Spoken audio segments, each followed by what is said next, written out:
Monzo, how to transfer money.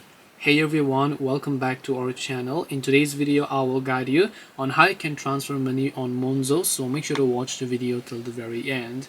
If you would like to transfer money from Monzo is basically an online banking or a banking platform that you can use to send and receive money. Just like how you can send money using other banking applications, Monzo also pretty much provides the same process. So it depends upon whether you're trying to make an internal transfer from one Monzo bank to another Monzo bank account, or maybe you're trying to make another bank transfer.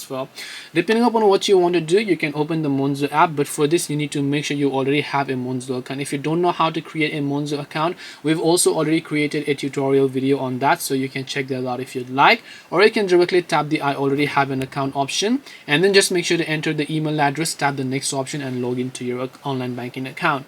Once you log into your Monzo account, you will be able to see the send money option there, and when you tap the send money option, you can either scan the QR code, or maybe you can enter the bank details manually to send the money to that recipient if you'd like. This way you can transfer money on Monzo. Hope this video was very helpful to you guys. If it did help you, then make sure to leave a like and subscribe to our channel. If you have got any more questions, then feel free to leave them down. Thank you for watching and see you soon in the next video.